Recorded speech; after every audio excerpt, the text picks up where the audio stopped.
Baik, saudara-saudara, selamat pagi bagi kita semua yang di Indonesia dan selamat sore untuk saudara-saudara di Amerika.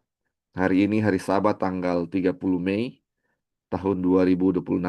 Ini Sabat terakhir di bulan Mei. Kita akan melanjutkan kita punya pelajaran dari buku Step to Christ atau langkah-langkah kepada Kristus atau kebahagiaan sejati. Dan kita sudah di chapter 11 atau kalau langkah-langkah kepada Kristus ini adalah langkah ke-11 menuju kepada kebahagiaan sejati. Dan di chapter 11 ini judulnya Hak Istimewa untuk Berdoa. Dan ini sudah pertemuan ketiga dari chapter 11 ini. Kita sudah selesai dua pertemuan sebelumnya ya tentang doa ini atau the privilege of pray atau hak istimewa untuk berdoa. Dan seperti biasa saudara-saudara sebelum kita mau mulai dengan pembahasan pada sahabat ini, kita akan review sedikit apa yang sudah kita bahas pada pertemuan sebelumnya ya. Pertemuan sebelumnya tentang doa ini. Jadi di chapter 11 ini sebenarnya ada hal-hal yang mau dibahas tentang ini pengertian doa, dia punya definisi, dia punya fungsi, dia punya syarat-syarat untuk berdoa itu seperti apa, dan tempat-tempat untuk berdoa seperti apa. Dan ketika kita berdoa yang kita akan bahas sahabat ini, ketika kita berdoa, apa yang sering lupa kita sampaikan, dan apa yang sering kita sampaikan, eh, apa yang kita sering sampaikan kepada Tuhan, dan seharusnya seperti apa ya, ini bagaimana harusnya kita berdoa. Kalau kita baca ya di waktu zaman murid-murid Tuhan Yesus, zaman Yesus, murid-murid bertanya kepada Yesus, Guru, ajarkan kami untuk berdoa. Jadi se- ketika kita mau belajar ini juga sebenarnya di chapter 11 ini, kita juga harus memiliki pertanyaan yang sama, bagaimana untuk berdoa itu ya, bagaimana untuk berdoa. Sebelum kita, mungkin kita sudah pernah tahu ya sebelumnya doa itu seperti apa. Jadi kita harus dalam hati kita, ini doa itu seperti apa sih ya? Seperti apa? Bagaimana berdoa? Atau bagaimana kita ingin tahu berdoa yang benar itu seperti apa? Seperti apa ya? Hmm. Baik, kita akan review ya saudara-saudara ini tentang doa ini. Jadi kalau pertanyaannya apa itu doa ini ada definisi doa yang kita sudah baca waktu lalu ya. Ini mungkin di pertemuan pertama kita bahas sedikit. Dia bilang doa adalah membuka hati kepada Allah seperti kepada seorang sahabat. Jadi saudara-saudara, kadang-kadang kita berdoa mungkin ya terlalu formal. Duh, kata-katanya seperti apa. Kalau saya pribadi, saudara-saudara, ini pengalaman pribadi. Saya masih lebih baik kasih saya kesempatan. Oh, kamu bawa firman ya daripada disuruh berdoa. Kadang-kadang saya ketika mau berdoa karena mau rangkai kata-kata itu mungkin bagi saya terlalu sulit. Kadang-kadang sering gugup, salah dan sering salah-salah bicara ya, salah-salah karena mau rangkai kata itu seperti apa. Makanya ini ketika belajar ini ya, ini ternyata doa ini seperti kita mau curhat kepada Tuhan. Buka hati kita, apa yang ada di dalam pikiran kita, itu kasih tahu kepada Tuhan ya. Mau curhat kepada Tuhan. Apakah kalau kita mau curhat kepada sahabat kita harus ada kata-kata tertentu yang kita mau rangkai sedemikian rupa supaya eh, sahabat kita mau dengar? Tentu tidak ya. Kita kalau mau berdoa, mau bicara sama sahabat, secara apa aja yang ada dalam diri saya punya ini harus saya langsung keluarkan ya. Saya keluarkan kepada sahabat saya. Jadi tidak perlu dengan kata-kata yang formal atau seperti apa untuk apa menyampaikan doa. Jadi ini doa ini kalau di apa namanya kita belajar di awal-awal ya dia punya kata-kata awal. Karena sebelumnya kita belajar tentang pengenalan akan Allah ya. Pengenalan akan Allah itu melalui firman Tuhan dan melalui alam kan. Jadi kita bisa melihat Tuhan dari alam dan eh, dari firman Tuhan. Tetapi dibilang ketika kita melihat Tuhan dari alam, dari firman Tuhan, itu belum sempurna kita punya komunion atau persekutuan dengan Tuhan. Kalau Tuhan berbicara kita melalui firman Tuhan, melalui alam, tentu kita harus ada komunion itu atau persekutuan itu, harus ada timbal balik ya. Kita juga perlu menyampaikan apa yang ada dalam diri kita kepada Tuhan. Apakah itu permintaan kita, kebutuhan kita, atau puji-pujian kita kepada Tuhan, atau hal apa saja yang kita mau sampaikan kepada Tuhan. Ini buka hati ya. Buka hati berarti segala sesuatu yang ada dalam hati kita, kita akan utarakan kepada Tuhan. Seringkali kita berdoa cuma mau minta Tuhan, saya mau ini, saya mau ini, saya mau itu. Tetapi kadang sekali kita mau kasih ucapan syukur atau apa yang ada dalam diri kita ya. Cuma dalam keadaan terjepit, kadang-kadang kita datang kepada Tuhan. Kalau udah lagi senang, kita nggak datang kepada Tuhan. Itu bukan persekutuan atau seorang sahabat mau bicara kepada seorang sahabat. Kita kalau cuman susah datang kepada sahabat, kalau senang-senang kita nggak datang kepada sahabat, itu sebenarnya bukan sahabat ya. Itu seperti apa ya? Orang pelarian. Jadi Tuhan bukan sebagai pelarian kita, tetapi sebagai seorang apa? Sahabat. Apapun keadaan kita, kita datang kepada Tuhan. Makanya ini adalah doa adalah persekutuan dengan Allah, hubungan pribadi dengan Bapa Surgawi, dan sarana untuk menerima Allah dan berkat-Nya. Jalan yang mengangkat hati kita kepadanya. Jadi dibilang doa adalah nafas kehidupan rohani. Sebagaimana tubuh tidak dapat hidup tanpa nafas, jiwa tidak dapat hidup tanpa doa. Jadi saudara-saudara, ini sama seperti Henok, dia punya hubungan pribadi dengan Tuhan melalui apa? Tentu melalui doa. Kita akan lihat ya seperti apa itu doa di mana tempat-tempatnya. Terus ini dibilang sarana berkat rohani. Dan kita sudah tahu yang kita sudah belajar sebelumnya bahwa di surga itu perbendaharaan surga sangat sangat berlimpah ya, sangat berlimpah. Apakah itu berkat rohani atau berkat-berkat materi yang kita perlukan, itu surga punya semuanya. Dan kalau kita tidak minta, Tuhan tidak akan berikan itu kepada kita. Lalu selanjutnya dia bilang fungsi doa ini ya, fungsi doa. Jadi dibilang doa itu bukan membawa Allah turun kepada kita, tetapi membawa kita naik kepadanya. Jadi saudara-saudara, sebenarnya doa ini untuk membawa kita, hadirat kita kepada hadirat Tuhan ya. Membawa kita kepada hadirat Tuhan. Bagaimana kita bisa terangkat dekat dengan apa? Para penghuni surga. Bagaimana kita bisa terangkat kepada Allah. Jadi lalu menjalin persekutuan dengan Allah, menerima kekuatan rohani, dan ini yang dibilang tadi ya, membuka perbendaharaan surga. Yang kita sudah baca yang sebelumnya dibilang, doa adalah kunci tangan iman untuk membuka perbendaharaan surga. Jadi ketika kita berdoa dengan iman, jadi iman itu seperti kunci, doa itu seperti kunci, terus iman itu seperti tangan. Jadi bagaimana kita membuka pintu itu supaya perbendaharaan surga itu terbuka, harus ada dua, kunci dan tangan ya, yaitu doa dan iman. Ketika kita gunakan doa dan iman, perbendaharaan surga akan terbuka bagi kita. Jadi apa yang ada dalam perbendaharaan surga itu sudah dibilang ya tadi. Kita akan terima kasih karunia, ada hikmat, ada kuasa pertolongan ilahi akan kita miliki. Karena apa? Perbendaharaan surga terbuka bagi kita. Mungkin hal-hal yang kita minta, apapun misalnya kita mau tempat country living misalnya ya, itu perbendaharaan surga itu jauh, udah banyak sekali dia punya. Asal kita buka dengan apa? Doa dan iman kita. Terus ini mengalahkan pencobaan. Ini doa memberi kuasa untuk melawan godaan setan ya. Jadi kita sudah pelajari waktu lalu bagaimana juga eh, ketika Yesus di dunia ini banyak sekali percobaan-percobaan yang dia alami. Dan apa yang dia lakukan setiap hari dia apa? Berdoa, mengadakan komunion dengan Bapa. Terus dibilang membawa terang ke dalam hati.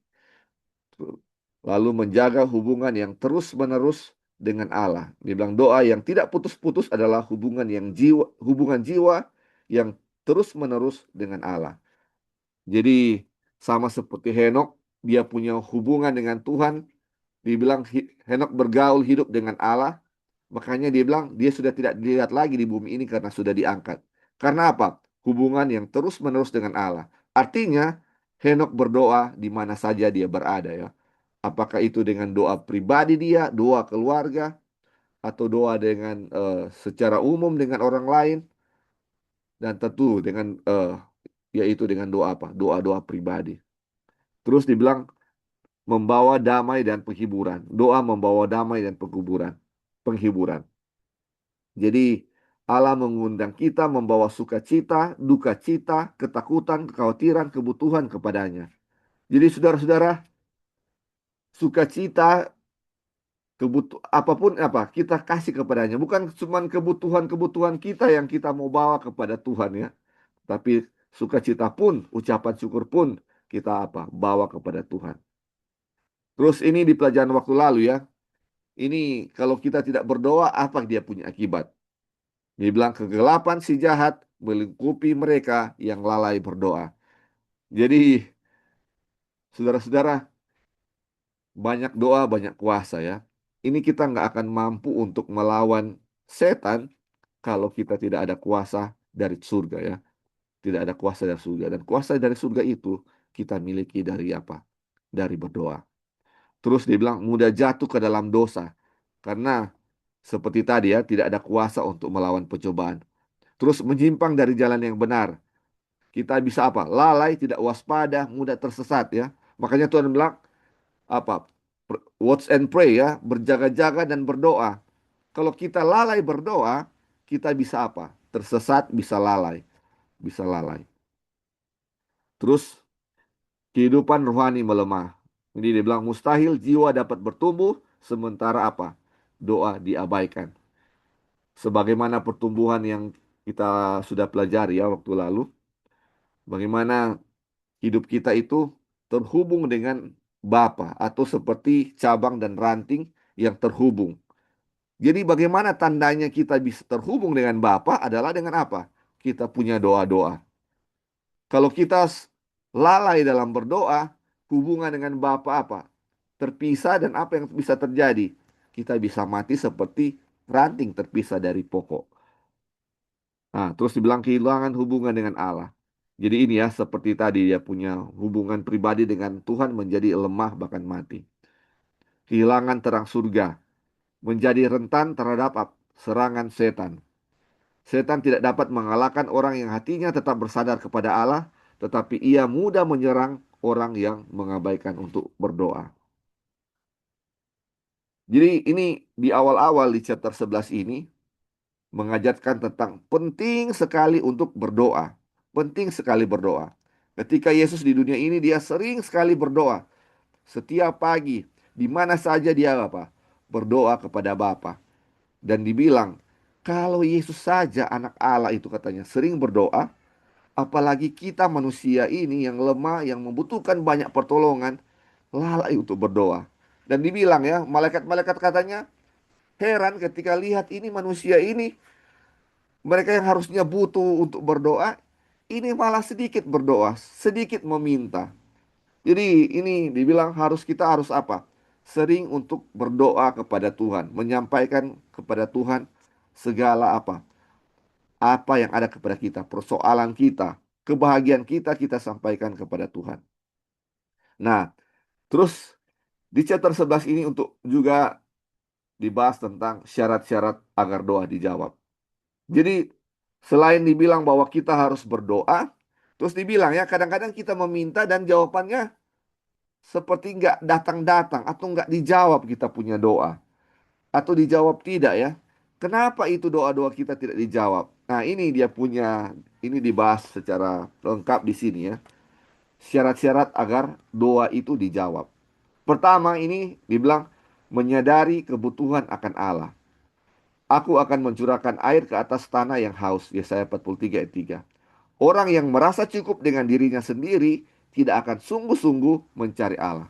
Jadi kalau sesuai ayat ini, Tuhan bilang dia akan curahkan ke tanah yang haus. Atau seperti tanah yang kering, aduh dia butuh sekali ini air. Atau seperti saya lapar, atau seperti saya sakit. Kalau saya sakit, saya akan mencari dokter untuk kita punya penyakit ini supaya bisa disembuhkan. Saya butuh sekali dokter karena saya sakit. Tetapi kalau saya tidak merasa saya sakit, saya tidak akan membutuhkan dokter. Begitu juga kita ya.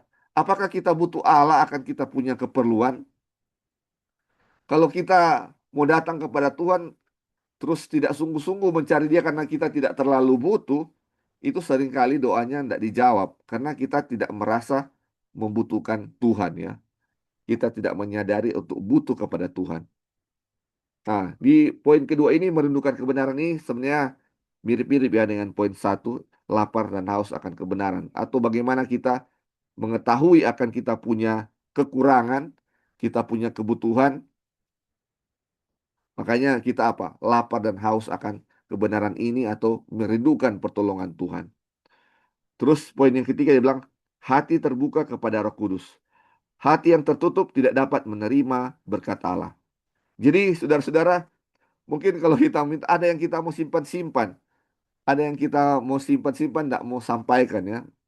Jadi seperti tadi dia punya definisi doa itu membuka hati atau mencurahkan hati kita atau curhat.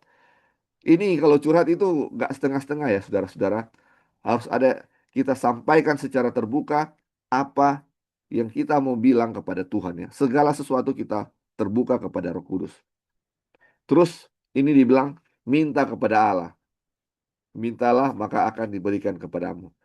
Perbenaran surga tidak akan diberikan kalau apa katanya kita tidak minta. Makanya dibilang minta.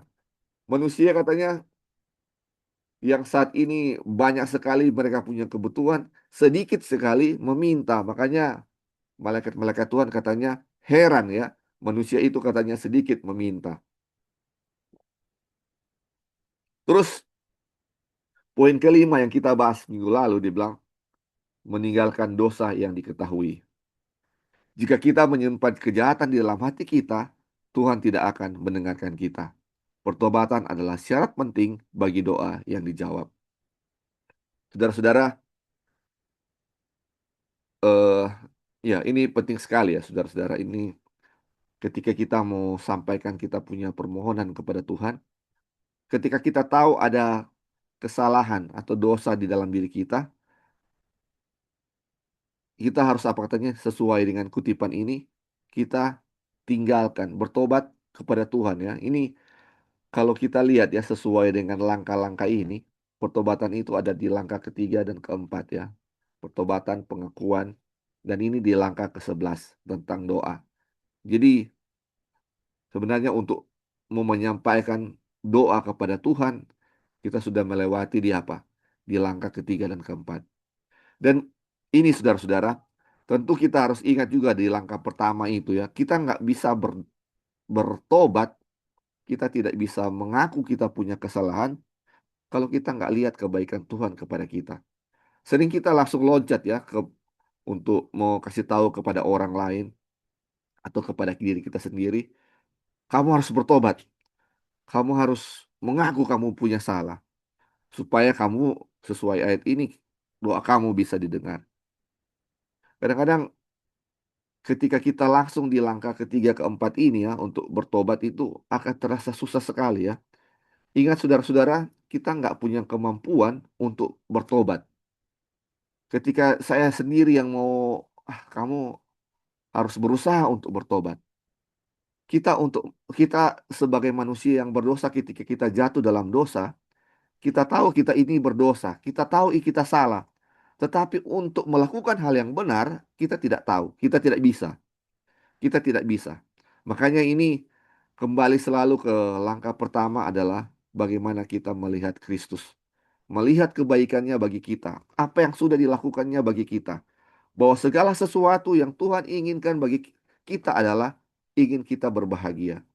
Melihat dengan dia punya apa namanya dengan melihat kebaikan Tuhan, baru di langkah kedua kita akan merasa bahwa kita butuh sekali Tuhan itu. Makanya saudara-saudara, Sebagaimana orang yang sakit membutuhkan Kristus, membutuhkan dokter, begitu juga kita orang berdosa sangat membutuhkan Kristus. Dan pertobatan itu akan apa? Muncul ketika Kristus ada dalam hati kita. Jadi mungkin ya ini ketika kita baca ini harus bertobat ini, oh kamu harus kita harus mulai dari langkah pertama, saudara. Karena langsung kalau langkah pertamanya adalah pertobatan, itu akan menjadi suatu pekerjaan yang mustahil kalau kita berusaha dengan kita punya kekuatan sendiri untuk bertobat. Makanya dengan pertolongan Tuhan, pertobatan itu akan menjadi bagian kita. Jadi ini sebenarnya dalam berdoa pun ini bukan step to Christ tapi step with Christ ya. Melangkah bersama Kristus. Untuk berdoa harus meminta pertolongan Tuhan. Bagaimana juga saya bisa bertobat sehingga ketika saya berdoa, doa saya bisa didengar. Doa saya bisa didengar. Terus poin yang keenam adalah memiliki iman. Barang siapa berpaling kepada Allah, ia harus percaya bahwa Allah ada. Ibrani 11 ayat 6. Jadi tadi dibilang ya, untuk membuka pembenaran surga harus ada apa? Doa dan iman. Tangan dan kunci ya. Tangan dan kunci dan iman ini sangat penting. Bagaimana kita percaya bahwa Tuhan mampu untuk melakukan apa yang Dia bilang atau apa yang kita minta, Tuhan akan mampu untuk lakukan. Terus poin ketujuh, tekun berdoa. Jadi bilang ini doa yang dijawab seringkali memerlukan ketekunan. Mungkin ketika kita berdoa, Tuhan, saya mau minta county living misalnya. 1 tahun ini saya berdoa setiap hari untuk itu. Belum dijawab. Apakah saya akan stop berdoa di tahun yang kedua? Ini dibilang bertekun. Minta terus kepada Tuhan. Ingat saudara-saudara, Tuhan tahu yang terbaik bagi kita. Tuhan tahu di waktu yang terbaik bagi kita. Jadi ini harus apa? Doa ini, kalaupun belum dijawab, kita harus apa? Tetap bertekun di dalam doa. Baru ini poin ke-8. Ini penting sekali yang kita bahas waktu minggu lalu ya.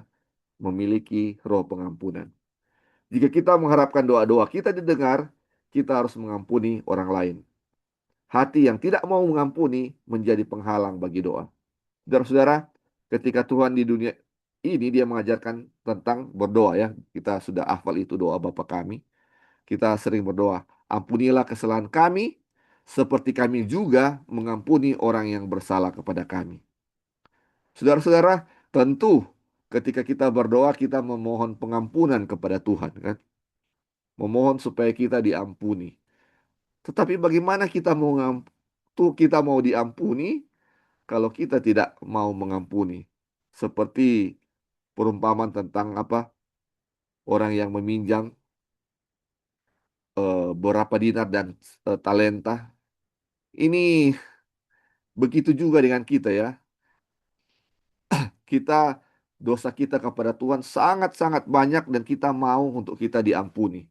Tetapi orang yang berdosa kepada kita atau bersalah kepada kita mungkin cuma sedikit sekali ya, sama seperti halnya beberapa dinar, 1 dinar. Tetapi kita mau apa? Menuntut balas kepada dia. Kamu harus menuntut balas ya. Aduh, apakah kita akan diampuni kalau kita tidak mengampuni? Jadi saudara-saudara, ini mengapa dibilang kita harus saling berdoa. Mungkin salah satu tujuan kenapa kita harus berdoa agar supaya kita sering untuk mengampuni. Kalau kita berdoa tidak berkeputusan berarti kita mengampuni tanpa berkeputusan. Mungkin setiap hari ada yang melakukan kesalahan kepada kita, setiap hari pun kita akan mengampuni orang yang bersalah kepada kita. Aduh, ini luar biasa. Dan apa jaminannya saudara-saudara? Kalau kita mengampuni orang yang bersalah kepada kita, doa kita akan dijawab. Karena pengampunan ini atau pengampuni ini, hal mengampuni ini menjadi penghalang bagi doa kita kalau kita tidak melakukannya. Ini sangat penting saudara-saudara tentang memiliki roh pengampunan. Baru ini poin ke-9 ya. Ini berserah kepada hikmat Allah. Kita percaya bahwa Allah akan menjawab pada waktunya dengan caranya untuk kebaikan kita yang tertinggi. Ini yang kita bahas waktu lalu ya saudara-saudara. Kita harus percaya ini Tuhan ini akan jawab doa kita dengan cara yang terbaik. Mungkin dibilang katanya, ketika kita minta A, dia kasih B. Kenapa? Dia kasih B karena dia tahu B ini adalah kebaikan yang tertinggi bagi kita. Dibilang kalau kita minta dua, Tuhan akan kasih lebih. Dia akan kasih lima, kasih enam, lebih daripada yang kita minta. Jadi Tuhan menjawab doa kita sesuai dengan kebaikan yang tertinggi bagi kita, bukan sesuai apa yang kita minta ya. Kadang-kadang kita, makanya dibilang waktu lalu ya kita baca, itu presumption kalau kalau kita mengharapkan apa yang kita minta dan Tuhan menjawab sesuai dengan permintaan kita. Itu presumption. Presumption ya. Tetapi kalau iman itu adalah kita tahu bahwa Tuhan akan menjawab sesuai dengan apa? Sesuai dengan dia punya hikmat, dengan dia punya pengetahuan. Dia akan menjawab dengan apa? Dengan kebaikan yang tertinggi bagi kita pada waktunya dengan caranya dia. Itu yang harus saudara-saudara kita harus tahu ya ketika kita berdoa, ini Tuhan akan menjawab sesuai dengan dia punya hikmat. Terus kita juga belajar ya saudara-saudara tentang bagaimana untuk berdoa. Jadi ada tiga hal di sini ya, ini yang dibilang. Kalau ini ada tiga poin ini bilang di sini. Kalau kita baca mungkin dibilang berdoa keluarga dan persekutuan umat percaya atau di umum ya, untuk saling menguatkan itu penting. Tapi dibilang di kamar pribadi, doa pribadi itu sangat-sangat penting untuk kita apa? Untuk kita lakukan. Jadi doa keluarga itu penting, tapi doa pribadi juga sangat-sangat penting. Jadi ada doa, jadi ada doa pribadi dan doa apa? Doa dengan keluarga atau dengan secara umum dengan persekutuan umat percaya atau kelompok-kelompok atau di gereja untuk apa? Saling menguatkan. Terus ini dibilang doa di mana saja dan kapan saja karena hati dapat terangkat kepada Allah setiap saat. Jadi ada orang-orang yang sudah mendirikan kamar-kamar doa, itu tidak apa-apa ya, saudara-saudara, untuk kita berdoa secara pribadi di kamar-kamar doa yang kita sudah buat. Tetapi di mana saja saudara-saudara kita dapat berhubungan dengan Tuhan. Apakah di pasar dibilang, apakah di pesawat, di mana saja ya, di kamar mandi, di tempat-tempat di lapangan kah, tempat-tempat dimanapun di hutan, di mana saja kita dapat apa? Berdoa kepada Tuhan. Nah, dibilang doa yang dijawab adalah doa yang dipanjatkan dengan kerendahan hati, pertobatan, iman, ketekunan, pengampunan, dan penyerahan diri kepada kehendak Allah. Karena itu doa bukan sekedar kewajiban orang Kristen, melainkan hak istimewa terbesar untuk hidup dalam persekutuan dengan Allah setiap saat. Jadi inilah yang sudah kita bahas ya saudara-saudara waktu lalu tentang doa. Ini sekedar review dan saat ini kita akan masuk kepada doa yang terakhir ya tentang pembahasan tentang doa ini. Tapi mungkin ada saudara-saudara yang mau tambahkan dari apa yang kita sudah review waktu lalu sebelum kita memulai untuk sahabat ini. Halo Li, Ya, silakan silakan. ya jadi cuman mau klarifikasi aja yang ada tadi satu poin yang bilang kalau ada iniquity atau ada dosa yang kita Oh iya, ketahui, iya, Tuhan tidak akan jawab doa kita. iya, iya, Tapi kalau misalnya kita berdoa untuk mohon pengampunan, itu pasti Tuhan akan iya, jawab. iya. Maksudnya jangan orang salah pikir, oh ya kalau kita ada Dosa, dosa sunnah bubur. yang kita ketahui Tuhan nggak mau jawab, ya kita berdosa ngapain berdoa kalau Tuhan nggak jawab ya. Tapi bukan begitu. Di hari apa kemarin minggu buku Kerinduan Segala Zaman yang Tuhan menyembuhkan orang kusta. Jadi dia bilang ada permintaan yang orang minta yang Tuhan delay, maksudnya tunda, bukan Tuhan nggak kasih, Tuhan tunda atau Tuhan kasih sesuatu yang sesuai dengan orang butuhkan. Tapi Ellen White bilang ada satu permintaan doa yang Tuhan pasti jawab right away gitu, maksudnya nggak tunggu-tunggu. jawaban doa yang Tuhan akan jawab right away itu adalah kita punya minta pengampunan dosa. Karena kan dicerita mengenai orang kusta itu melambangkan dosa ya. Ya. Jadi itu yang maksudnya di sini adalah walaupun kita berdosa, dan memang kalau kita berdosa kita harus harus minta Tuhan, berdoa untuk Tuhan ampuni kita punya dosa untuk kita diampuni gitu. Jadi untuk Tuhan yang bilang kalau ada dosa yang kita ketahui,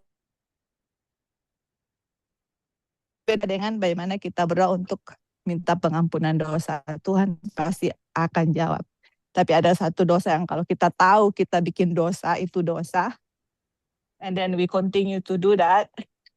Nah itulah ini yang Alkitab bilang ya, yang menghambat untuk doa kita untuk dijawab sama Tuhan. Tapi when we ask for forgiveness, minta doa untuk pengampunan, Tuhan nggak pernah tunda, Tuhan nggak delay, dia jawab right away.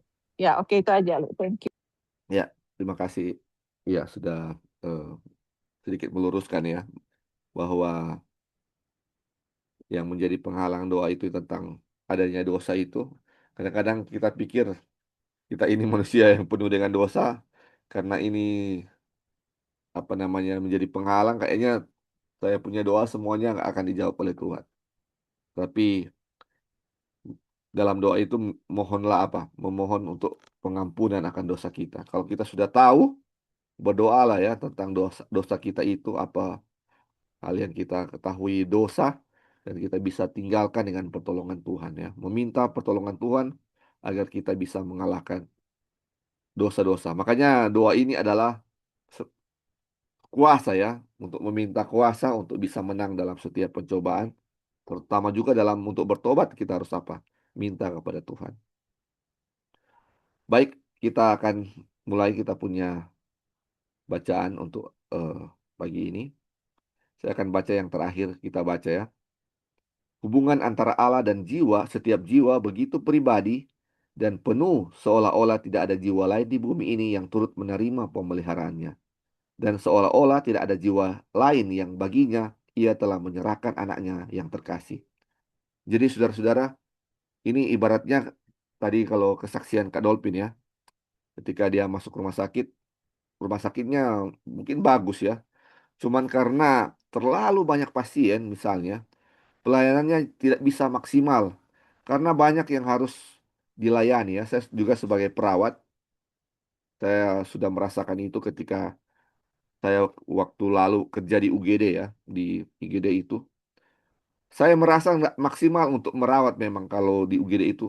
Karena terlalu banyak yang mau dirawat. Baru satu masuk, dan semuanya mau untuk apa?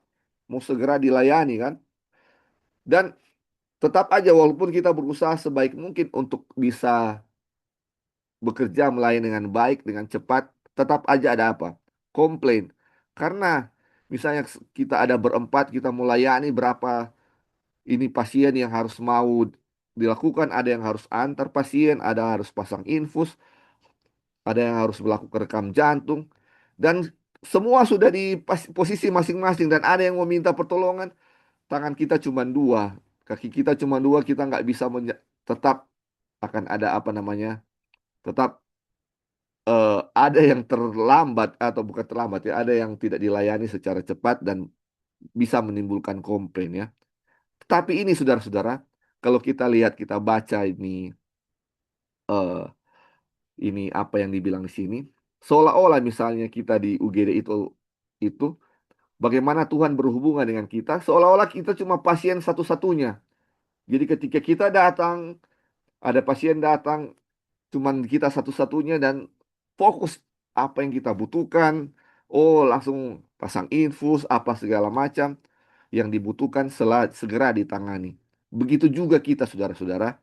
Kita ini bukan sama seperti kita mau masuk UGD dan memerlukan pertolongan dan perawatnya terbatas, sedangkan pasiennya begitu banyak.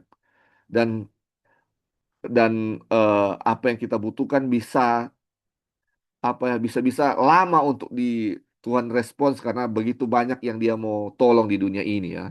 Kadang-kadang kita, aduh, ada miliaran orang di dunia ini yang meminta kepada Tuhan dan saya ini orang kesekian, tentu Tuhan tidak bisa untuk mau tolong saya. Bukan seperti itu, saudara-saudara. Makanya dibilang ini pribadi, seolah-olah tidak ada jiwa lain. Cuman saya satu-satunya yang meminta, dan Tuhan akan menolong saya sebab seperti cuman saya seorang di dunia ini yang mau ditolong. Artinya, pertolongan maksimal akan menjadi bagian kita. Karena Tuhan itu maha kuasa, bukan seperti manusia kita yang apa? Yang terbatas. Bukan seperti kita yang terbatas. Terus dia bilang, Yesus berkata, pada hari itu kamu akan meminta dalam namaku. Dan aku tidak mengatakan kepadamu bahwa aku akan meminta kepada Bapa bagimu, sebab Bapa sendiri mengasihi kamu. Jadi saudara-saudara, ketika kita mau berdoa, katanya Tuhan nak mau bilang kepada Yesus, nak mau bilang kepada Bapa, oh ini ada meminta, tolong kasih akang. Tapi dibilang, Bapa sendiri itu sangat mengasihi kita. Bahkan dia kasih anaknya untuk kita. Dan ketika kita mau minta, tidak perlu sebenarnya bilang Tuhan Yesus mau bilang ini kepada Bapa ya.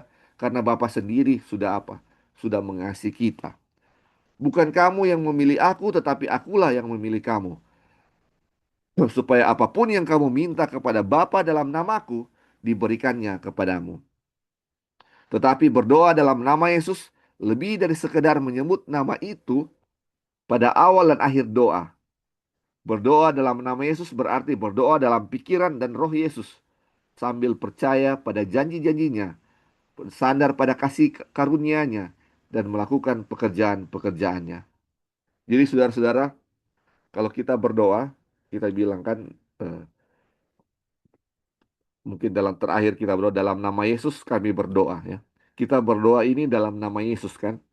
Jadi kalau kita katanya berdoa dalam nama Yesus, berarti pikiran Roh Kristus itu ada pada kita ya. Apa yang seperti apa yang Yesus ketika Yesus berdoa, seperti itulah. Percaya akan apa? Janji-janji Tuhan, bersandar kepada kasih karunia Tuhan, dan melakukan dia punya apa? Pekerjaan Tuhan. Aduh, ini luar biasa, saudara-saudara. Ini kayaknya kalau berdoa ini dia punya tuntutan banyak sekali ya kalau kita lihat. Harus begini, harus ada Roh Kristus, harus melakukan pekerjaan-pekerjaan Kristus. Bagaimana ini? Bagaimana ini? Apakah eh kalau nggak seperti ini kita nggak bisa dijawab doa-doa kita ya? Kira-kira saudara-saudara, ini saya meminta pendapat saudara-saudara ya. Ini berdoanya sepertinya terlalu banyak syaratnya. Sehingga mungkin seperti yang dibilang ya di chapter yang sebelum minggu lalu kita bahas. Begitu sedikit manusia meminta kepada Tuhan. Mungkin karena, kenapa sedikit? Mungkin karena apa? Terlalu banyak syaratnya. Makanya sedikit yang meminta. Gimana menurut kira-kira menurut saudara-saudara dalam hal ini? Ini doa ini terlalu banyak syarat sehingga eh, manusia sering atau apa? Sedikit untuk berdoa. Karena dibilang ketika kita berdoa dalam nama Yesus, Roh Kristus atau pikiran Kristus harus menjadi bagian kita. Kira-kira ada yang mau tanggapan atau ya berikan masukan, silakan.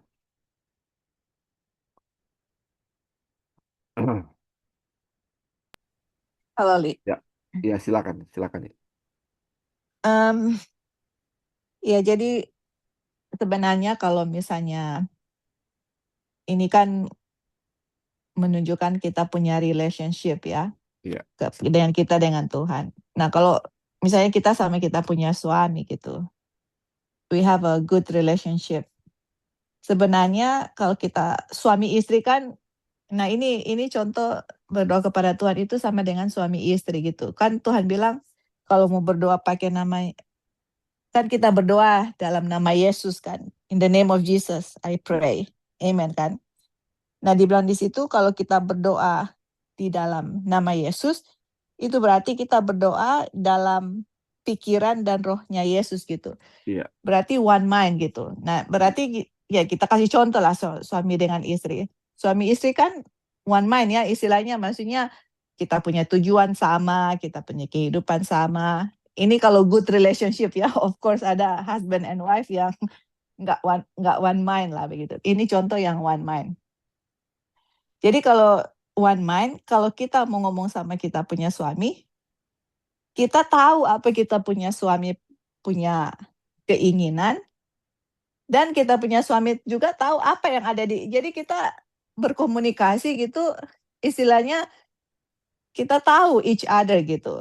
Kita tahu apa yang kita punya suami suka, kita tahu apa yang maybe in his mind kita tahu, kita punya suami juga tahu apa yang kita, jadi istilahnya kalau hubungan yang suami istri yang kita tahu one another itu apa ya? Itu kalau buat kita itu bukan hanya tidak seperti rutinitas, tidak seperti formalitas, tapi kita tahu isi hati gitu. Isi hati istilahnya suami tahu kebutuhan saya tahu kebutuhan suami, kita berbicara suami iya, saya berbicara suami, kita berbicara suami iya kan, suami berbicara saya iya kan. Jadi begitu juga di dalam dengan kita dengan Kristus gitu.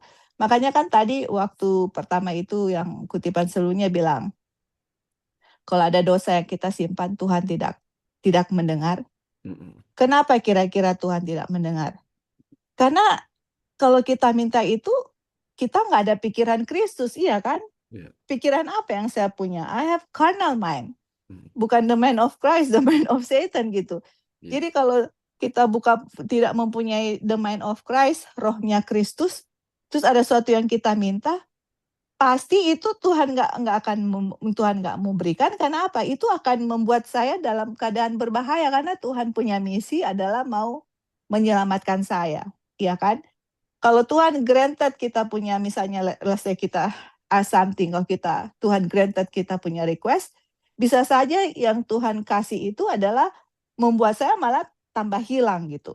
Atau lebih untuk kita punya gratification, atau kita punya kesombongan atau apa. Seperti itu. Jadi Tuhan nggak mau, karena itu membahayakan saya. Sama seperti seorang anak misalnya. Apakah kita memberikan sesuatu yang membahayakan dia?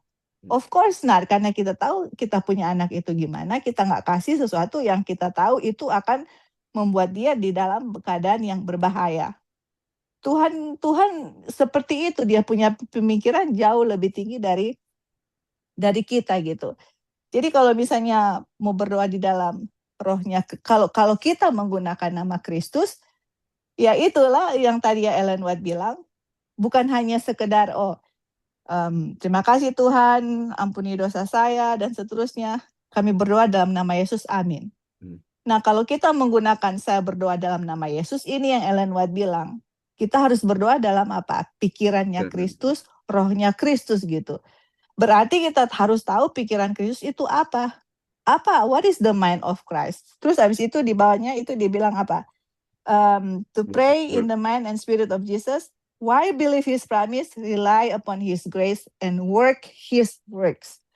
Bekerja pekerjaannya. Jadi dalam pikirannya Yesus. Oke, pikiran Yesus itu kita bisa lihat dalam firman Tuhan dan dalam juga roh nubuat ya. Kita tahu itu pikirannya Tuhan Yesus. Dan kita klaim itu janji-janji. Kita tuntut Tuhan punya janji. Karena Tuhan tidak berdosa ya. Dia kasih janji itu. Dan of course kita tahu tadi sebelumnya Lali sudah kasih tahu apa persyaratan untuk doa itu bisa dijawab. Dan kita lihat satu-satu. Apakah ini saya berdoa dengan iman atau presumption? Presumption itu saya berdoa tetapi persyaratan yang doa saya dijawab itu kita tidak penuhi. Misalnya contoh, tadi kan kalau untuk kita berdoa itu kita harus merasa butuh, iya kan? Tadi kan itu pertama ya, satu, ya butuh gitu. Kalau orang Farisi mereka enggak butuh karena mereka rasa mereka cukup begitu.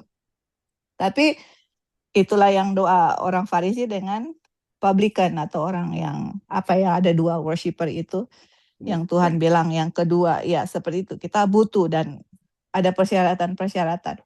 Dan kita lihat apa kira-kira gitu. Itulah namanya koreksi diri ya, apa yang kira-kira yang menjadi penghalang, apakah ada dosa-dosa yang saya masih lakukan, apakah betul-betul saya membutuhkan, atau jadi tuh kita tahu apa di dalam diri hati kita, dan kita berdoa juga sama Tuhan. Tuhan, kalau ada sesuatu yang kita nggak tahu atau sesuatu yang kita rasa, Tuhan tunjukkan, nggak, Tuhan reveal, dan Tuhan pasti akan tunjukkan. Atau ada penghalang sampai doa kita tidak dijawab atau apa, Tuhan pasti akan tunjukkan kepada kita. Dan di saat Tuhan tunjukkan kepada kita, we have to let it go. Kalau Tuhan tunjukkan ini kamu punya dosa, particular sin yang kamu tahu dosa dan kamu lakukan terus, kita harus let it go ya. Makanya tadi Lali bilang, ada langkah pertama, lihat kasih Tuhan, dan kita sudah tahu kan step-step yang sesudah itu, kasih kepada Tuhan dan berikan kepada Tuhan, dan Tuhan akan menuntun kita dan provide kita punya kebutuhan apapun itu gitu. Dan kemudian kita minta kepada Tuhan, menuntut Tuhan punya janji. Tapi menuntut Tuhan punya janji itu kita harus apa? Punya pikiran Kristus, punya roh Kristus, dan bekerja pekerjaan Kristus gitu. Jadi nah itulah kita bilang, kalau di dalam relationship itu, apakah saya akan merasa bahwa bicara kepada kita punya suami kayaknya ribet sekali gitu. Kayaknya banyak persyaratan dan seterusnya. Kalau kita sangat mengasihi orang yang kita kasih, suami itu, untuk berbicara kepada suami itu, spend time sama suami itu, kita akan merasa itu bukan satu kayak, wah kayaknya banyak sekali persyaratan untuk bisa berkomunian dengan kita punya suami. Tetapi justru kalau kita tahu karakter Kristus, tahu bagaimana Kristus bekerja dalam diri kita, tahu janji-janji Kristus, tahu Kristus sebagaimana adanya, itu doa itu akan menjadi satu hak istimewa untuk saya, satu hal yang saya tunggu-tunggu, menjadi satu hal yang membahagiakan saya. Kita nggak akan merasa itu kayak ada persyaratan-persyaratan, kita nggak akan merasa ada kayak seperti kayak apa kita mau bilang, oh kalau mau menghadap presiden mesti lewat ini, baru begini, gini, bikin appointment baru bisa. Enggak seperti itu. Kita tahu Tuhan itu selalu ada, Dia dengar kita punya doa, kita tahu akan kasih Tuhan. Berdoa itu menjadi satu kebahagiaan, satu hal yang kita tunggu-tunggu. Malah kita tidak akan merasa seperti ada persyaratan, ada rutinitas, ada begini-begini. Enggak, itu akan menjadi satu hal ya itu yang tadi kita bilang sama suami istri. I cannot wait to talk to my husband misalnya. I cannot wait to share my feeling, apa yang kita pikirkan. Dan kita enggak juga, I cannot wait untuk dia untuk respons begitu. Itu Lali ya, maksudnya akan jadi satu hal yang membahagiakan kita gitu. Dalam kita punya kehidupan relationship kita dengan Tuhan. Tapi yang di sini dibilang, yang Ellen White punya maksud adalah, kalau kita mau berdoa dalam nama Yesus, jangan hanya sekedar in the name of Jesus, amen. Tapi apakah saya ngerti nggak kalau kita berdoa dalam nama Yesus itu apa? Itu berarti kita berdoa dalam rohnya Kristus, pikirannya Kristus, klaim dia punya janji, dan mengerjakan pekerjaannya. Itu baru namanya berarti benar kalau kita berdoa in the name of Jesus. Tapi kalau kita tidak berdoa dengan damainya Kristus, rohnya Kristus, tidak melakukan pekerjaannya Kristus, berarti kalau saya bilang saya berdoa in the name of Jesus, yaitu hanya sekedar formalitas saja, karena sudah lumrah saya berdoa at the end, dalam nama itu saya berdoa, amin. Tapi nggak tahu meaningnya itu apa gitu. Oke, thank you, Li. Mungkin itu aja. Terima kasih untuk tambahannya. Mungkin ada saudara-saudara lain mau tambahkan tentang, ya silakan pendeta. Ya, selamat sahabat. Terima kasih kesempatannya. Selamat sahabat. Terima kasih. Ini doakan hubungan ya. Iya. Lalu kemudian kita belajar tentang doa. Jadi kalau kita mau belajar dulu, baru kemudian bertindak, maka ini yang menjadi kesulitan ini. Iya, betul. Oh, doa ini begini, harus begini, begini. Oh, doa. Iya, Akhirnya nggak pernah berdoa. Jadi sebenarnya adalah kita memerlukan Tuhan, sudah kita tahu Tuhan itu baik, Tuhan itu mengasihi kita. Nah, orang yang mengasihi kita, perhatian sama kita, kita pasti akan terbuka. Gitu ya. Hmm. Menjalin komunikasi. Jadi mulailah berdoa. Mulailah berdoa. Iya. Lalu nanti eh, kalau jawabannya iya, jawabannya tunggu, jawabannya tidak, itu semakin mempererat sebenarnya. Hmm. Doa yang tunggu itu justru akan membawa kita semakin intens bertanya, berkomunikasi, dan lain sebagainya. Jadi itu bukan suatu hal yang Tuhan sengaja buat, tetapi itu adalah untuk kebutuhan kita supaya kita menyadari bahwa kita mau dibawa ke Tuhan, bukan kita mau bawa Tuhan ke Turun. diri kita. Dan akhirnya ini sebenarnya suatu hal yang kita rindukan, bahwa kita akan memiliki pikirannya Kristus. Iya. Nah, dengan memiliki hubungan doa kita dengan Yesus, lalu kita bawa berdoa pakai nama Yesus, maka ini jadi seperti saya ngelihatnya janji. Bahwa kalau kita sering berdoa, memakai nama Yesus, lalu kalau jawabannya iya, bersyukur, tunggu juga, kita semakin intens dekat dengan dirinya. Kalaupun tidak, saya yakin itu yang terbaik. Maka lama-kelamaan itu memang pikiran Kristus itu yang jadi di dalam diri kita, gitu ya. Sama seperti kedekatan kita suami dan istri yang tadi digambarkan Joy. Suami dan istri bisa menjadi satu pikiran setelah menjalani masa-masa transisi perbedaan-perbedaan, dan kemudian akhirnya ada satu kesatuan. Jadi ini merupakan satu kerinduan kita memiliki pikiran yang sama seperti pikiran Kristus. Jadi berdoalah, pakailah nama Yesus ya, di dalam nama Yesus, dan kita mengerti bahwa ya, tunggu dan tidak itu adalah merupakan yang terbaik, dan kehendak Tuhan yang jadi. Oke, terima kasih. Ya, amin. Terima kasih, Pendeta. Mungkin ada lagi saudara-saudara yang mau tambahkan? Puji Tuhan ya, saudara-saudara, ada pencerahan dari Joy, dari Pendeta Jeki. Jadi ini ketika baca ini ya, sering kita pikir, aduh ini persyaratan ini mau berdoa aja dia punya persyaratan banyak sekali. Dan ini agak membuat, aduh ini saya mau berdoa ini, Tuhan mau jawab atau enggak. Tetapi intinya seperti dibilang tadi ya sama dari Pendeta Jeki, mulailah berdoa. Mulailah berdoa. Dan ingat ini doa yang ideal ya, yang pas, yang Tuhan inginkan kita untuk berdoa. Tapi mungkin keadaan kita seperti ini, ada hal-hal yang mungkin pikiran kita belum seperti pikiran Kristus. Tetapi apakah kita mau tunggu pikiran kita sama dengan pikiran Kristus baru kita mau mulai berdoa? Tentu tidak, saudara-saudara ya. Dan ingat, ini adalah step ke-11 atau langkah ke-11, dan kita sudah melewati 10 langkah sebelumnya.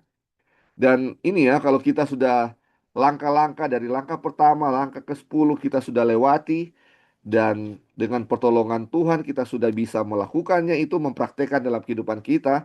Ini persyaratan-persyaratan ini bukanlah suatu kesulitan yang kita sulit untuk lakukan. Bahkan kita sudah melakukan semua yang persyaratan-persyaratan ini yang sudah eh, kita sudah bahas ya, persyaratan-persyaratan mengampuni dan segala macam hal yang dibilang di sini kita sudah melakukannya. Dan ini dari 13 chapter ini sedikit lagi kita akan memiliki kebahagiaan sejati kalau kita sudah memiliki ini ya. Sudah memiliki pikiran Kristus, sudah memiliki roh Kristus, melakukan pekerjaan-pekerjaan Kristus. Ini suatu hal yang sudah sangat ideal dan Tuhan sudah tidak lama lagi akan datang. Dan inilah yang diharapkan Tuhan ya bagi kita seperti ini. Inilah idealnya seperti ini. Dan mungkin kita saat ini jauh dari hal-hal ini. Tetap makanya ini dibilang kita punya ada hak khusus, hak istimewa untuk meminta kepada Tuhan. Mintalah ya saudara-saudara. Kalau kita mungkin masih ada hal-hal yang dibilang sini yang menghalangi untuk kita berdoa, yang menghalangi kita dalam berdoa, berdoalah untuk itu ya. Tuhan, saya ada halangan ini. Saya belum mengampuni ini. Ini penghalang saya. Tolonglah saya untuk bisa mengampuni. Berdoalah untuk penghalang ini yang menghalangi doa ini. Berdoa untuk yang penghalang yang menghalangi doa ya. Tuhan, saya belum memiliki pikiran Kristus ini. Dan dibilang ya, Tuhan akan memberikan apa? Jawaban bagi kita. Ini adalah janji-janji Tuhan ya. Janji-janji Tuhan. Oke, baik saudara-saudara. Ini 5 menit lagi 8:30. Saya akan baca satu paragraf lagi dan mungkin kita akan tutup dan kita akan lanjutkan minggu depan ya. Dibilang, Allah tidak bermaksud agar kita semua menjadi pertapa atau biarawan dan mengasingkan diri dari dunia untuk mencurahkan hidup hanya pada ibadah. Kehidupan harus seperti kehidupan Kristus di antara gunung dan orang banyak. Orang yang tidak melakukan apa-apa selain berdoa akan segera berhenti berdoa, atau doanya akan menjadi rutinitas yang formal. Ketika manusia menarik diri dari kehidupan sosial, menjauh dari lingkungan kewajiban Kristen dan pemanggilan salib atau pemikulan salib, ketika mereka berhenti bekerja dengan sungguh-sungguh bagi sang guru yang telah bekerja dengan sungguh-sungguh bagi mereka, mereka kehilangan pokok doa dan tidak memiliki dorongan untuk berbakti. Doa-doa mereka menjadi pribadi dan mementingkan diri sendiri. Mereka tidak dapat berdoa mengenai kebutuhan umat manusia atau pembangunan kerajaan Kristus sambil memohon kekuatan untuk bekerja. Jadi saudara-saudara, ini dibilang ya bagaimana pentingnya berdoa dan ada syarat-syarat untuk berdoa. Dan dibilang juga ya saudara-saudara, di mana saja kita bisa berdoa. Tapi ada orang-orang tertentu, mereka seperti ada orang-orang petapa atau biarawan yang mengasingkan dirinya untuk berdoa, memusatkan pikirannya. Jadi dia punya hidup hanya berdoa, hanya berdoa. Tidak bekerja apa-apa selain berdoa. Makanya Tuhan bilang bekerja dan berdoa ya saudara-saudara. Bukan berdoa, berdoa, berdoa. Ini dibilang ini pertapa ini atau biarawan misalnya. Sudah mengasingkan diri, dia punya diri. Dan dia punya pekerjaan cuma berdoa. Dibilang orang yang cuma berdoa-berdoa tidak melakukan apa-apa, dia akan berhenti berdoa dibilang. Karena doanya ini cuma apa katanya? Rutinitas yang formal. Jadi ini saudara-saudara harus kita harus pahami ya.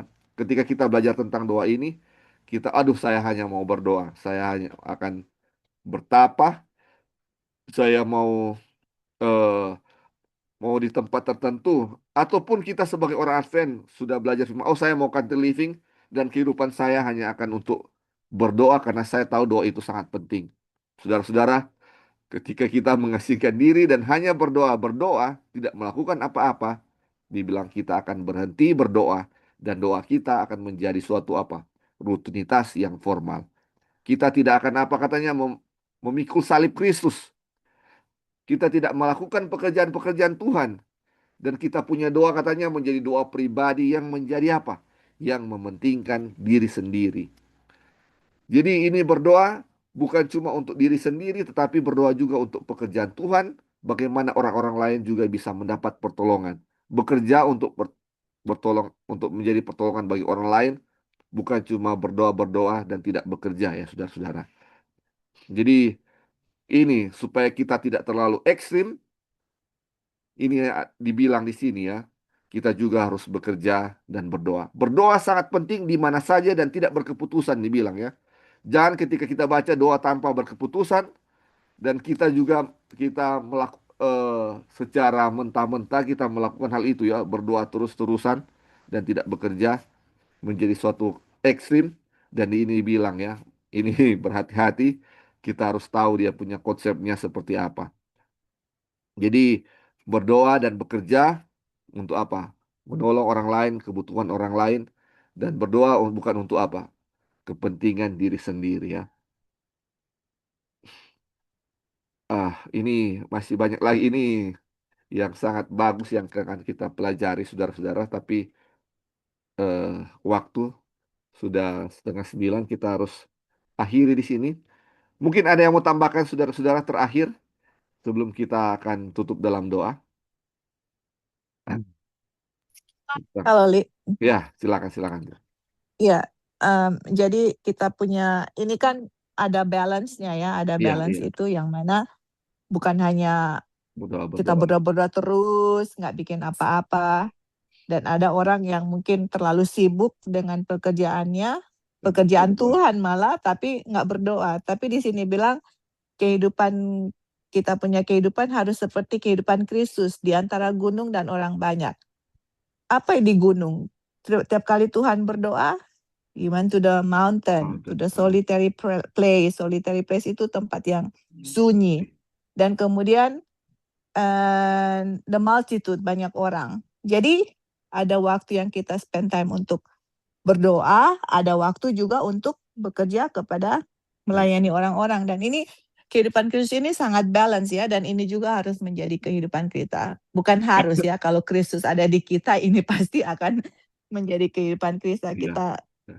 Kita nggak mau pakai kata harus, akan ini harus begini gitu. Tapi kalau Kristus diam di kita, ini akan keluar dengan sendirinya. Jadi kalau misalnya kalau Kristus berdiam dalam diri kita, kita akan menjadi sama seperti Yesus lakukan. Tidak hanya spend time di gunung dan berdoa, tidak mau ada interaksi dengan orang lain, nggak mau socialize, nggak mau bantu orang lain.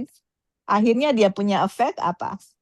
Kita akan menjadi selfish. Kita punya doa hanya, memang betul ya, oh tolong kehidupan saya, berikan kepada kami makanan, kebutuhan, berkati anak-anak saya.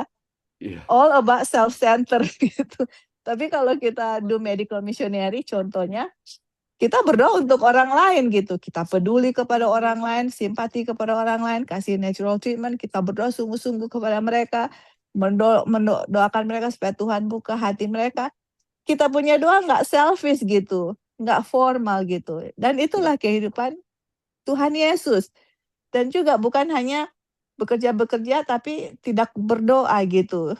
Nah, Tuhan Yesus punya kehidupan is very balanced gitu antara berdoa dengan bekerja, dan Tuhan mau kita untuk apa namanya melakukan hal tersebut karena apa? Ada kebahagiaan di situ. Kita ada relationship dengan Tuhan, kita ada relationship dengan orang lain, dan melihat orang lain diberkati, orang lain mendapat kesembuhan, kita juga senang. Ini kan kebahagiaan sejati ya. Jadi ada kebahagiaan di mana Tuhan memberikan kepada kita di saat kita punya doa itu tidak selfish gitu. Dan kalau kita berdoa tidak selfish dan Tuhan mendengar dan menjawab doa kita untuk orang lain, dan kita lihat orang sembuh secara fisik dengan spiritual, itu akan membawakan kebahagiaan yang luar biasa dalam kehidupan kita juga. Oke, thank you Li, itu aja. Ya, terima kasih untuk tambahannya.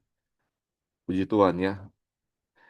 Jadi saudara-saudara, kita punya pelajaran mungkin sampai di sini ya. Ini tentang berdoa, apa itu doa, bagaimana untuk berdoa, syarat-syarat untuk berdoa, dan ini dia punya maksud untuk berdoa yang terakhir ini kita bahas adalah bagaimana doa itu tidak selfish untuk diri kita sendiri, tetapi berdoa untuk orang lain ya, untuk orang lain juga. Jadi ada balance antara doa dan pekerjaan, pray and work ya. Apa namanya, berdoa dan bekerja, berdoa dan bekerja. Jadi ketika dibilang berdoa dengan tidak putus-putusnya, bukan berarti kita sudah mengasingkan diri dan hanya berdoa-berdoa terus seperti pertapa, tapi dibilang kita berdoa di mana saja kita bisa berdoa. Mungkin sambil bekerja kita bisa apa? Berdoa supaya hati kita diangkat kepada Tuhan, dan bagaimana kita juga bisa mengetahui apa yang Dia apa kehendaki bagi kita. Kehendaki bagi kita ya. Jadi kita akan merasa sangat dekat dengan Tuhan. Seorang sahabat itu akan terasa dekat kalau kita sering berdoa, berhubungan dengan sahabat kita ya. Walaupun kita sahabat dekat, dulu sangat dekat, tetapi karena kesibukan, sudah tidak sering bertemu, sudah tidak saling berkomunikasi, lama-lama sudah rasa sejauh ya kan, aduh ini teman saya dekat dulu ini sudah nggak dekat lagi, sudah sudah bukan seperti sahabat yang dulu. Begitu juga dengan kita, saudara-saudara. Kalau kita jarang untuk berkomunikasi dengan Tuhan, sudah bukan seperti sahabat lagi, itu aduh itu makanya kalau doa itu bilang doa itu bicara seperti seorang sahabat kan.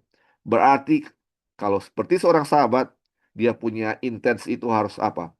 Harus lebih sering untuk kita bicara kepada Tuhan ya, dimanapun kita berada. Tidak harus menjadi pertapa ya, saudara-saudara, tetapi ada sering ya, sambil bekerja pun kita apa? Berdoa kepada Tuhan. Baik, kita punya pelajaran sampai di sini. Saya akan tutup, saya bawa dalam nama Yesus. Amin.